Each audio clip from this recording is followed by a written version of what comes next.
Hello, my tubies, my TikTokers, and my Twitters. SheilaTruelove, and I am going to be I'm starting a new series, Bedtime Stories with Truelove. And this is coming from my Chicken Soup for the Soul. And the name of this book, I always love to read these at night to clear my mind so I don't have to think about things that are too heavy.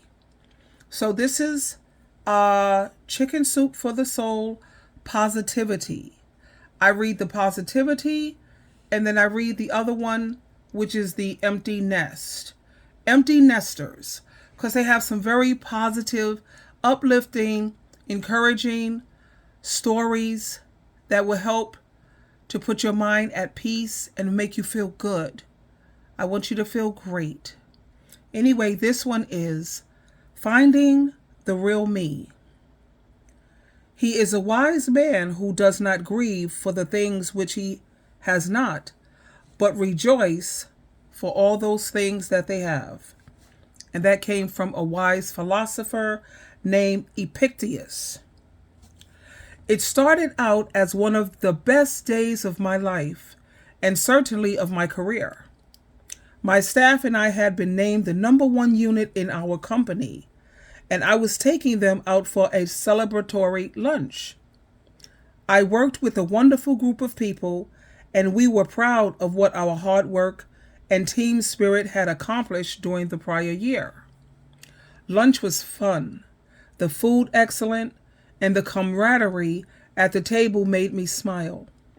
I was proud of this group and laughed, we cried, and we loved each other. And I felt blessed to be their leader. The weather was crisp, cool, and sunny. And I thought to myself, it just doesn't get any better than this. It was a perfect day. After lunch, we returned to work. As I checked my email, an urgent message popped up for a mandatory teleconference later that afternoon. We had these type of teleconferences quite a bit to cut costs versus expensive management meetings. So I thought nothing of it, and I continued to catch up on work and phone calls I had missed during lunch. 2 o'clock came, time for the teleconference. I put my phone on speaker so I could work and listen at the same time, multitasking as usual. I heard our associate director's voice, usually so friendly and upbeat. All of a sudden, it took on a somber tone. He stuttered and stumbled, which was not like him, and finally gave us the bad news. You are all being relocated to Ohio if you are willing to move. He told us with a tremble in his voice. And if you cannot move, you will be given a severance package and 60-day notice. I felt numb. How could this be happening? Most of us had been at the company for years and had been told our jobs were some of the most secure in the organization. None of us, for various reasons, would be able to relocate. And there were no other jobs available within the company in our area, so it appeared my team and I would soon be out of work. I had the heartbreaking task of sharing the news with my staff. As their leader, I had to be strong, upbeat, and courageous, but inside I was scared to death. While I gave them words of encouragement, I felt my world was slowly coming to an end. My husband and family consoled me, but I was scared. Really scared. Financially, I knew we would be okay. My husband had a good job, and the severance and other savings I had would keep us going for quite a while. But I had worked full-time my whole life and did not know if I could deal with losing my job. It had become my whole identity, who I was and how I defined myself. I was a leader, and I felt I was a good one. What would I be with that taken from me? The first few days after my job ended, I didn't want to get out of bed. I kept up a brave front for my children and my husband, but moped around the house not really knowing what to do.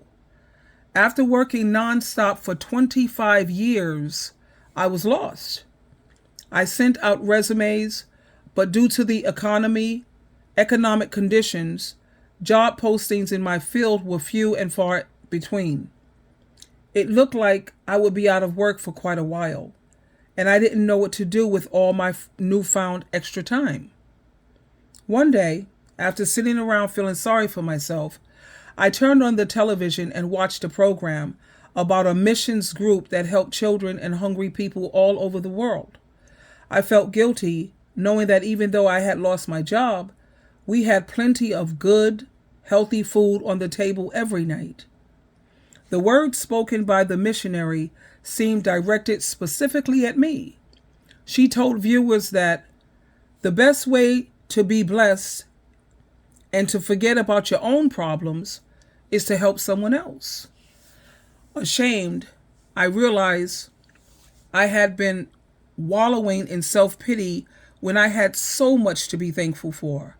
I have a loving husband, beautiful children, and a family and friends who needed me. I could either continue to focus on what I had lost and be miserable, or I could count my blessings and bless others. I decided to get up, get dressed, and cook a great meal for my family that night. I had always loved to cook, learning at the side of my mom and grandmothers, all wonderful Southern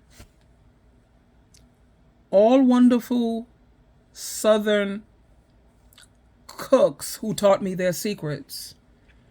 I also thought I could make some extra food to take to our neighbors who were retired and brighten their day as well. I began to assemble the ingredients for my dinner, humming to myself a little as I prepared our meal. I was starting to feel like my old self again. Just then, one of my daughters walked into the kitchen and asked if she could help me cook dinner. As we stirred and shifted and basted and baked, our dinner came together. We laughed, talked, and shared stories. I told her how my mom and grandmothers had let me help them cook when I was a little girl, and I still use many of their recipes. I forgot about how depressed I had been. And when we put the meal on the table for the rest of the family, we were both proud of the delicious dinner we had made and basked in the compliments we had received. After dinner, as I cleaned up the dishes, it occurred to me that I had never taught my children to cook. I had been so busy being a career woman that I had not taken the time to show them how to make the wonderful dishes I had learned to make as a child and young woman. I had always cooked for my family, but had not given them the gift that I had been given, the gift of learning how to prepare a meal for my loved ones. I was saddened by this, and I decided that I was going to use my unexpected free time to change all that.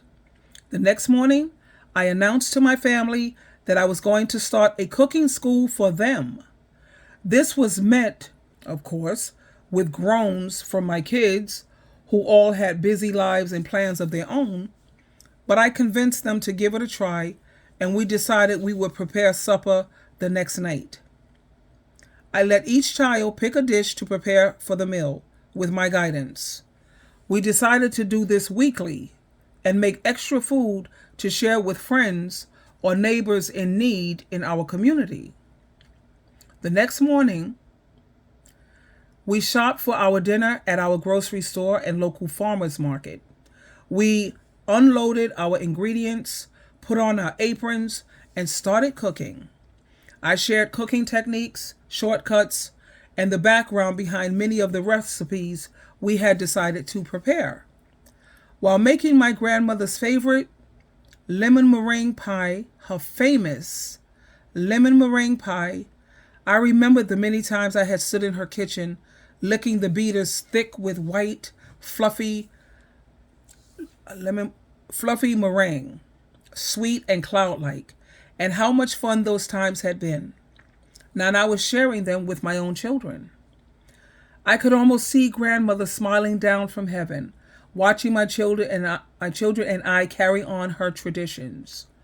Nothing had made her happier than cooking something wonderful for her family, and now I felt how she felt. Instead of rushing to put something quick on the table between business meetings and reports, I got to take the time to enjoy cooking and eating the beautiful meal we were creating. Plus, I got to share the company of my children, listening to them joke, finding out what was going on with each of them, and appreciate the personalities of each one. All four of them were so different, yet so special, and brought so much joy into my life. I had just been too busy to notice it. I had been so busy providing for my family financially and basing my worth on my career that I had forgotten what was really worthwhile and who I really was, a wife and a mother to these amazing people who deserved my time, my guidance, and my affection. Cooking school continued each week. It became a time we all looked forward to, a time of laughter, love, and learning. And of course, some really, really great meals. Cooking with my kids was just the start. I began doing things with them and for them that they enjoyed. Going to the library, the movies, playing tennis, or lounging by the pool. For the first time, I was able to really focus on and enjoy my family without deadlines looming in the background, working on my laptop, or checking my email at the same time. Instead of multitasking, I focused on the one task that mattered most, making sure my family knew that they were loved and were number one in my life. I did eventually go back to work, but I found a job that was more flexible and allowed me to spend much more time with my husband and children. It turned out to be an even better job than my previous one. It paid better, was much less stressful, and gave me the flexibility I needed to be there when my family needed me.